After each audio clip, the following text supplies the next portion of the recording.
Hamkullel, l'enfant Peul, Hamadou en Pateba. La quête de Khadija. Le mystère demeurait sur le sort de Tidjani.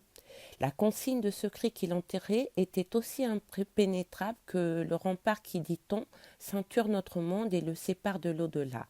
Rien ne transpirait. Malgré son courage et les forces qu'elle puisait dans la prière, Yaï Diawara, la mère de Tidjani, était à bout. Elle fit venir auprès d'elle Khadija, qui était devenue sa belle-fille préférée. Khadija, ma fille, lui dit-elle, je n'en peux plus, je sens dans ma tête le ver coquin qui rend fou les animaux. L'angoisse trouble mon cerveau. Quand je pense à mon fils Tidjani, j'éprouve une sorte de vertige. Les feuilles des arbres jaunissent ou rougissent devant mes yeux.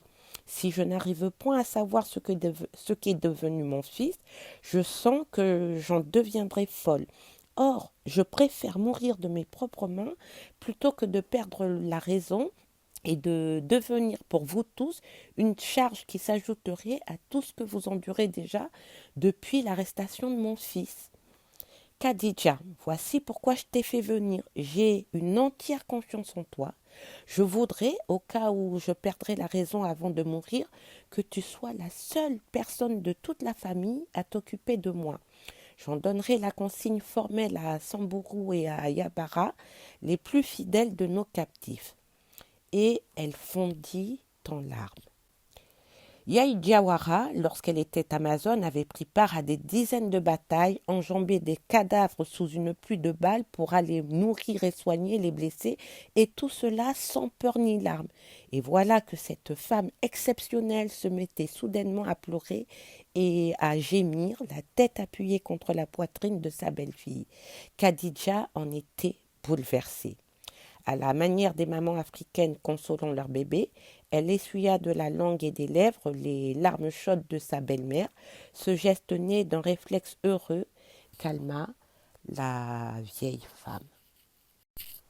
Oh, Khadija, lui dit-elle, tu viens de me donner la preuve de ce que je sentais d'instinct, la grandeur de ton âme et la pureté de ton amour pour mon fils Tidjani, car seul l'amour du fils peut pousser à boire les larmes de la mère. Khadija pleurait elle aussi, à la fois de pitié et de joie d'être enfin comprise. Oh, Mère Yaï, lui dit-elle, donne-moi ta parole que tu résisteras au ver coquin qui t'inspire les idées de mort. Promets-moi de vivre pour continuer de prier pour ton fils et pour nous bénir. Quant à moi, je te demande un délai de 30 jours. Avec l'aide de Dieu, je te promets que j'obtiendrai des nouvelles de mon mari. Et si pour cela il faut escalader les cieux, j'irai chercher au besoin l'échelle du prophète pour le faire. Yaï Diawara, en femme qui savait jauger les êtres, la crut sur parole. Ma fille, lui dit-elle, je te crois capable de gauler même les étoiles si tu t'y mettais. Mais sois prudente. Les Blancs ne badinent pas avec leurs interdits. Ils font boire à leurs serviteurs des filtres d'une magie si puissante que les nôtres qui s'engagent à leur service en cessent d'être eux-mêmes. Ils oublient parenté, amitié, dignité et n'ont plus qu'une idée en tête. Demeurer fidèles aux Blancs et les servir envers et contre tous. Ils ont pris pour devise « Je fais mon service, j'ai fait mon service, je ne connais personne ». Merci de ton conseil, ma mère. Je serai prudente, mais les Blancs ne me font pas peur. Mon père, Patepulo, était un grand Silati Guipeul, doué de beaucoup de pouvoir et de connaissances. Il m'a lavé à ma naissance contre les filtres et le mauvais œil. Ne crains donc rien pour moi. Pour mieux organiser son action et se libérer de la présence pesante et soupçonneuse de ses coépouses, Khadija quitta la maison de son mari et retourna dans la concession de son père, dans le quartier de Dendebodi. Elle réunit immédiatement un conseil de famille composé d'un côté de ses frères Bokari Paté et Amadoum Paté et de l'autre des 3 principaux anciens serviteurs de mon père en Paté, représentant ma famille paternelle, Baïdiri en Paté, Habidi en Paté et Niélé. Se tournant vers ses frères, Khadija prit la parole. Désormais, dit-elle, il n'y a plus pour moi de place nulle part sinon auprès de vous. Dans la maison de mon mari, à part ma belle-mère, Tout le monde me regarde du coin de l'œil. On n'ose pas m'accuser en face, mais on chuchote à voix basse. C'est elle la dernière épouse, c'est donc elle la guignarde, la porteuse de malchance, cause du malheur qui nous accable. Et on ne me pardonne pas le fait que Tidjani Thiam ait désigné officiellement mon fils Amadou comme son héritier principal. Bokhari Paté, l'ami de jeunesse de Tidjani et de Tierno Bokar, répondit: Khadija, tes coépouses rendent ton étoile responsable de la perte du turban de Louta. La meilleure manière pour nous de répondre, c'est de procurer à Tidjani Thiam un turban que personne ne saurait lui ravir. Comment? En mettant nos biens et nos personnes à sa disposition pour l'aider. Pour aider Tidjani, fit Khadija, encore faudrait-il qu'on le trouve, puis qu'on le libère. Avec la fortune que nous avons héritée de notre père, s'écria Bokhari Paté, nous pouvons, Dieu merci, triompher de n'importe quel obstacle. Beyderi prit à son tour la parole. Mon maître et père en Paté, vous le savez, m'a légué à sa mort toute sa fortune. Tout captif que je suis, c'est moi qui ai hérité de lui à la place de mes deux petits maîtres Hamdou et Amadou. Je suis leur tuteur et leur protecteur et je suis prêt à donner ma vie pour eux. Puisque Tidjani Thiam a adopté Amadou comme fils aîné et successeur, son malheur devient automatiquement celui de son fils adoptif, donc celui d'Amadou est le mien. Aussi, au nom de mes petits maîtres, je mets à la disposition de Khadija toute la fortune dont j'ai hérité afin qu'elle ait les moyens de laver l'injure faite par ses coépouses et d'entreprendre tout ce qui lui semblera utile pour retrouver son mari. Khadija n'avait jamais douté du soutien de ses frères qui lui avaient déjà témoigné leur générosité au moment du partage de la succession d'Antan Djonbi. Mais leur confiance et la noblesse de leur attitude comme celle de Baïdiri la touchèrent profondément. Sa détermination en fut renforcée. Elle avait maintenant à portée de main une fortune considérable, donc tous les moyens d'agir si l'on en croit l'adage. Quand la pauvreté dit à son sujet « Énumère-moi tes besoins afin que je t'en prive lamentablement », la fortune chuchote à l'oreille de son maître « Exprime tes désirs, je les exaucerai dans l'instant ». Khadija avait promis à sa belle-mère de lui apporter des nouvelles de son fils dans 33 jours. Or, promettre à la mère de son mari, c'est comme promettre à une divinité. Khadija se trouvait donc doublement engagée, et par le nombre choisi et par le caractère vénérable de celle à qui elle avait fait sa promesse, elle décida de partir immédiatement en campagne, non sans perdre toutefois quelques précautions traditionnelles pour se garantir contre les forces malignes d'où qu'elles puissent venir. Avant de mettre un scorpion dans sa bouche, disent les Peuls, il faut avoir bien disposé de sa langue. Dans un quartier de Bandiagara vivait une vieille femme marabout célèbre et respectée. Née à Hamdallah, capitale de l'empire Peul du Massina, au temps du vénérable Cheikh Amadou, on l'avait surnommée Dewel Haziz, c'est-à-dire la petite femme qui a creusé, sous-entendu creuser la connaissance mystique. Elle enseignait les sciences islamiques traditionnelles, le Coran bien sûr, mais aussi les hadiths, paroles et actes du prophète, comme la grammaire arabe, la logique, la jurisprudence selon les 4 grandes écoles juridiques islamiques, plus les traditions spirituelles soufis, et tout cela en tissant de très jolies nattes de paille habilement ornées de dessins symboliques. Jusqu'en 1910 ou 1911, date de sa mort, son école coranique fut l'une des plus florissantes de Bandiagara. Cette sainte femme était en outre une proche parente de Gabo Hamadi Ali, une tante maternelle de Khadija. Ma mère lui rendit visite. Je viens auprès de toi, lui dit-elle, afin que tu me bénisses et me conseilles. J'ai en effet décidé de soulever Songo, la grande montagne sacrée des Dogons, avec un brin de paille. Je reconnais ma folie, mais rien n'est impossible quand on a un Dieu à ses côtés.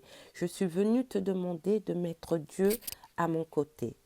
Soulever Songo avec un brin de paille? Quelle image! Quel est donc ton Songo? Et quel est ton brin de paille? Mon Songo, c'est lever le mystère qui entoure le sort de mon mari Tidjani Thiam. et mon brin de paille, c'est moi-même.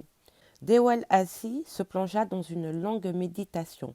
Quand elle en sortit, elle dit « Une femme qui veut sauver son mari ou son enfant est digne d'être aidée.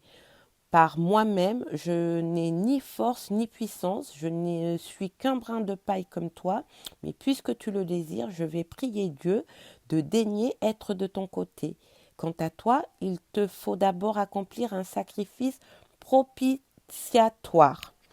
Va de ce pas habiller des pieds à la tête 7 pauvres, 7 veuves et 7 orphelins, et libère un captif.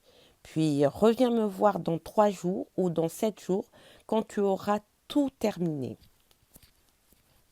Avant de se retirer, Khadija tendit à la sainte femme, pour la remercier de sa bonté, un gros anneau d'or qu'elle avait porté avec elle. Dewel Assi refusa de le prendre. « Garde ce bijou, dit-elle, et mets-le dans un sachet que tu auras toujours auprès de toi. Plus tard, un jour, un grand embarras viendra pour toi. Tu constateras qu'il ne te restera rien des nombreux bijoux hérités de ta mère, sinon ce bracelet en or. Ce jour-là, pense à moi, remercie Dieu et utilise cet or de ma part pour te sortir de ta situation difficile. » Curieusement, 15 ans plus tard, un incendie détruira tout dans notre maison à Bamako et il ne restera à ma mère pour toute fortune que cet unique bracelet en or. De retour chez elle, Khadija rendit compte aux membres de sa famille de son entrevue avec Dewel Assi. Elle procéda immédiatement à la vente des têtes de bétail nécessaires pour habiller de pied en cap 21 personnes et fit exécuter le travail par un tailleur et un cordonnier de la ville. Enfin, d'accord avec ses frères et avec l'intéressé lui-même, elle affranchit un captif de sa famille, Bakerou Paté. Non sans le doter généreusement pour obéir aux recommandations du prophète, elle lui donna 2 ensembles complets d'habillement, une somme d'argent importante pour l'époque, plus de 200 000 kouris et 2 vaches laitières, ce qui devait lui permettre de commencer à se constituer un troupeau. Ayant accompli tout cela en l'espace de 7 jours, Khadija retourna voir Dewel Assi. La sainte femme qui avait abandonné toute autre occupation avait passé la semaine entière à jeûner, selon le rite musulman, c'est-à-dire chaque jour de l'aube au coucher du soleil, et à prier pour Khadija. Elle dessina sur une feuille de papier une sorte de talisman composé de formules coraniques et de noms de Dieu en arabe, puis le tendit à Khadija. « Fais recouvrir ce papier de toile de soie, lui dit-elle, puis enferme-le dans une peau d'agneau cousu.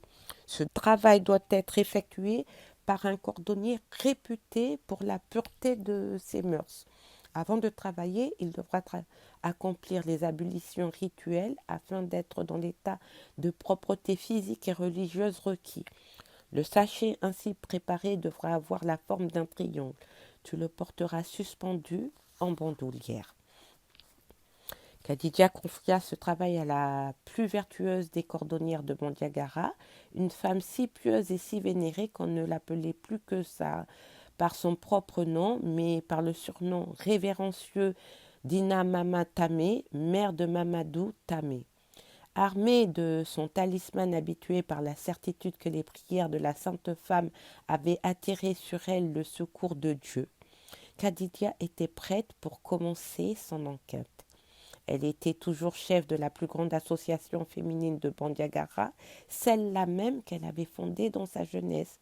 Cette association comptait parmi ses membres une jeune et très belle Dimadjo, c'est-à-dire appartenant à la classe des captifs de case ou serviteurs de famille, nommée Kourka Balilali, et qui avait épousé un brigadier chef de garde de cercle, lui-même Dimadjo du Koumari. Khadija fit venir Kourka chez elle. « Ma sœur, lui dit-elle, je ne suis plus ni vivante ni morte. Je mange, je marche, je me couche par seule habitude mécanique. Tout est sombre pour moi comme par un jour de tornade de poussière grise. Depuis que mon époux Naba, roi, a été arrêté par les Blancs, aucun être, pas même une mouche ni une fourmi, pas même le moindre filet d'air, n'est venu m'apporter ne fût-ce que la trace d'une de ces nouvelles. Kourka, nous sommes des amis d'enfance, nous appartenons à la même association d'âge. Tu es maintenant l'épouse d'un brigadier chef. Si mon mari est vivant et en prison quelque part, ton mari a les moyens de le savoir. Et toi, tu peux être amené à l'apprendre à ton tour. Il est certains moments où la bouche de l'époux est bien proche de l'oreille de l'épouse, des moments où la femme reprend le dessus et où l'homme le plus coriace s'adoucit et confie inconsciemment ses secrets à sa compagne. Khadija, répondit Kourka, nous avons grandi ensemble, nous sommes amis depuis la plus tendre enfance et tes parents m'avaient adopté comme si j'étais leur Dimajo, né dans leur maison. Sois tranquille, tu peux compter sur moi ainsi que sur toutes les femmes des gardes qui font partie de notre Waldé. Il y en a une bonne dizaine qui vivent au camp des gardes. L'une de nous finira bien par apprendre quelque chose. Kulka Babi Lali retourna immédiatement au camp des gardes où elle provoqua une réunion avec ses camarades Morobaribo et Martou Nawan. Nous avons tout un jour ou l'autre été les obligés de Khadija Paté, n'est-ce pas leur dit-elle. Certes, Kourka, tu n'as dit que la vérité, répondirent les deux femmes. Vous connaissez l'adage. À quoi servirait l'amitié qu'un homme a nouée avec un singe si ce n'est pour que cet animal l'aide à décrocher son bâton le jour où celui-ci reste accroché dans une haute branche? Oui, Kourka, c'est bien vrai, reprirent-elles. Eh bien, mes amis, vous savez que Naba, notre généreux Naba, a été arrêté par les Blancs et mis on ne sait où. Mais nous sommes les épouses de 3 gradés, chefs de garde de cercle, et il n'est pas possible que nos maris ne soient pas dans le secret du commandant. Entre commandant de cercle et garde de cercle, il y a une affinité de noms qui favorise la confiance. C'est le commandant qui ordonne, mais ce sont les gardes qui arrêtent et surveillent les détenus. Mes sœurs, Khadija compte sur nous pour apprendre la vérité. Au besoin, que chacune de nous agace son mari aux heures propices, mais il nous faut découvrir si Naba est vivant ou mort. S'il est vivant, essayez de savoir où on le garde, et s'il est mort, où on l'a enterré. Korki fit ensuite venir sa camarade Keimouna, dont le mari était le propre garde du corps du commandant. Keimouna, lui dit-elle, nous sommes toutes deux amies d'enfance de Khadija Paté. En tant que chef de notre Waldé, elle s'est toujours montrée digne et généreuse et jamais elle n'a manqué de répondre à nos appels. Aujourd'hui, c'est elle qui a besoin de nous afin de découvrir où se trouve son mari. Soyons comme les souris du palais, c'est-à-dire des agents discrets qui peuvent entrer partout pour écouter sans être vus. Il faut mettre nos amis Moropanda et Kadiatou comme serfs dans cette affaire, répondit Keimouna. Elles parlent toutes les deux le français et elles ont épousé des Blancs par mariage colonial. Or, tu sais que les Blancs n'ont pas de secret entre eux. Ils se confient plus facilement à leurs femmes que ne le font les Noirs. Ainsi fut le filet était jeté. Il n'y avait plus qu'à attendre qu'il se remplisse de nouvelles pour le aller vers Khadija qui en ferait les tris pour son usage. Khadijatou Koumser était la femme du commissaire, d'où son sobriquet. Son mari, qui la faisait souvent parler pour obtenir des renseignements de recoupement, s'amusait de la naïveté avec laquelle répondait la jeune femme. Il était loin de se douter que cette belle et candide créature allait lui tirer les vers du nez avec une adresse bien plus fine que la sienne. Dès le lendemain de ce petit complot féminin, alors que le commissaire et sa compagne étaient tous deux à table, Khadijatou Koumser poussa un grand cri et alla s'affaler sur son lit. Comme sous l'effet d'une vive douleur, elle roulait sur elle-même en gémissant. Le commissaire, qui l'aimait à la folie, vint se pencher vers elle. Il s'affola. « Qu'as-tu? De quoi souffres-tu » « Ah !» cria la jeune femme en se tordant les mains. « Un mauvais esprit s'est emparé de mon corps. Il habite totalement. Il me fera mourir si on n'arrive pas à le chasser de moi. » Le commissaire fit venir immédiatement l'aide-médecin africain Kalando Baideri, chargé du dispensaire. Kalando était un guérisseur à la manière des Blancs, autant dire qu'il n'entendait rien aux mots que les mauvais esprits inoculent parfois aux fils d'Adam. Pendant plusieurs jours, Kadiatou délira. Elle se disait poursuivie par le spectre de Tidjani Thiam que les Blancs avaient égorgé puis emballé dans une caisse qu'ils avaient jetée dans l'un des gouffres de la falaise. Kalando Baïderi était manifestement dépassé. Il conseilla de chercher un guérisseur indigène. Le cuisinier du commissaire de mèche avec Kadiatou déclara qu'il s'en chargeait. Il fit venir Manuel, un dit Majo de la famille de Tidjani qui avait été élevé chez Khadija et qui, est-il besoin de le préciser, n'avait jamais été guérisseur ni de près ni de loin.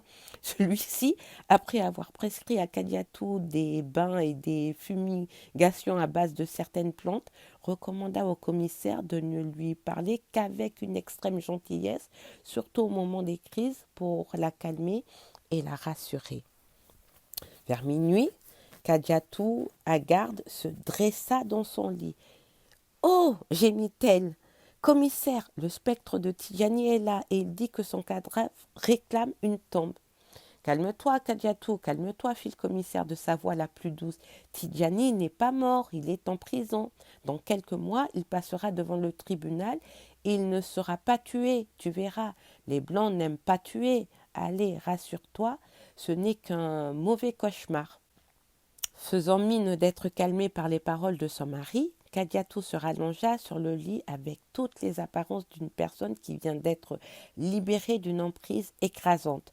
Le lendemain matin, pour ne pas éveiller les soupçons, elle resta couchée jusqu'à l'arrivée de Manawel.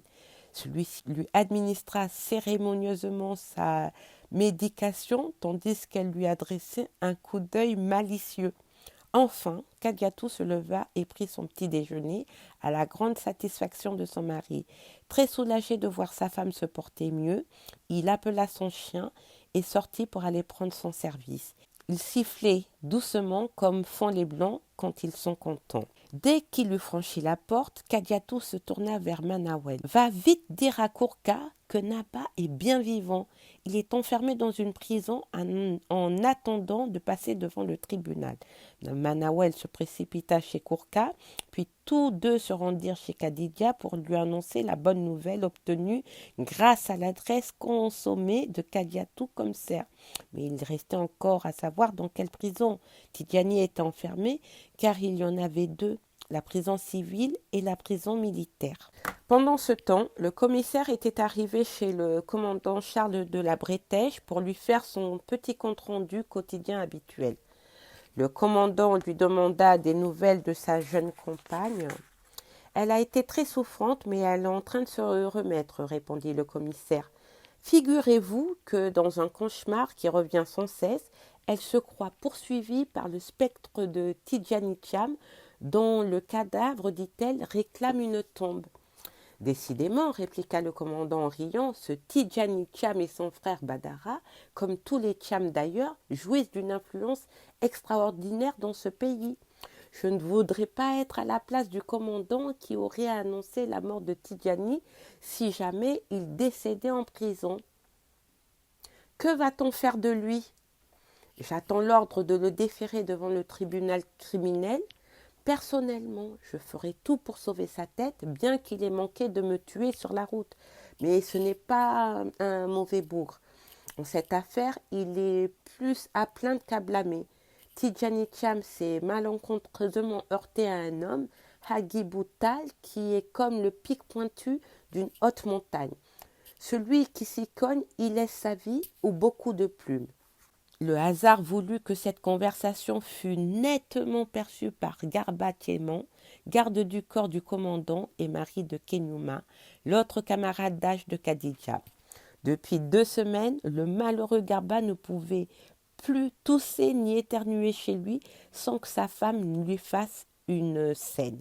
« Tousser et éternuer, c'est tout ce que tu sais faire, » ricanait-elle, mais quand il s'agit de savoir où ton commandant a mis Tidjani Thiam, alors là, aucun de tes organes ne fonctionne plus.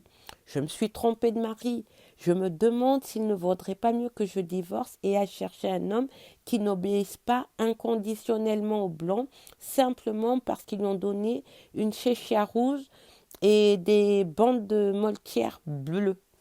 À midi, Garba prit le chemin de sa maison. Tout heureux d'avoir surpris l'entretien de deux blancs, il marchait en jouant de son instrument monocorde, Juru Kellen, et chantait à pleine gorge l'air Djongoloni, un chant guerrier composé en l'honneur d'une forteresse militaire bambara qui avait résisté très longtemps au sultan de Ségou, Amadou Chekou, fils aîné d'Eladj Omar.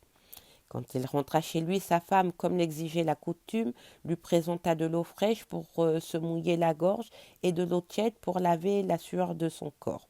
Après sa toilette, Garba prit son repas. Pour mieux digérer, il alla s'allonger dans son hamac en fibre de baobab et là, abhorrant un air satisfait, il commença à se balancer tout en éructant exagérément, ce qui n'est nullement considéré comme une incongruité en Afrique.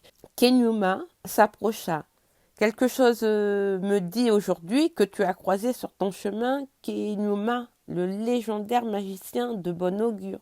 Oui, j'ai croisé Konyuman, et ce divin guide m'a permis de connaître, il laissa sa phrase en suspens, t'a permis de connaître quoi? De connaître ce qui est périlleux à rapporter, mais qui pourtant on ne saurait taire. Parle, il s'agit de Nabat, n'est-ce pas? Garba se pencha hors de son hamac, il jeta un long regard dans la cour pour s'assurer que personne d'autre que sa femme ne pourrait entendre ses paroles. Tranquillisé, il hocha la tête longuement de bas en haut, signe qui en Afrique signifie oui, oui. Kenyuma se fit câline. Je n'ai jamais douté que tu étais un étalon de grande valeur, lui dit-elle, mais un étalon qui a parfois besoin de quelques coups d'éperon pour se cabrer. Tidjani Thiam est vivant, lâcha enfin Garba qui ne pouvait plus se contenir davantage. Mes oreilles l'ont entendu de la bouche du commandant, c'est donc une certitude. Il est en prison et bientôt il sera jugé publiquement. Le commandant a dit qu'il le soutiendrait. Dès que son mari eut quitté la maison, Kenuma se précipita chez Kourka pour lui communiquer ces informations. À son tour, Kourka s'empara de son mari. Elle le manœuvra si bien qu'avant peu, elle finit par apprendre que Tidjani, après avoir subi les 10 premiers jours de sa détention à la prison militaire, avait ensuite été transféré par mesure de sécurité à la prison civile dans l'un des cachots les plus profonds de la deuxième cour.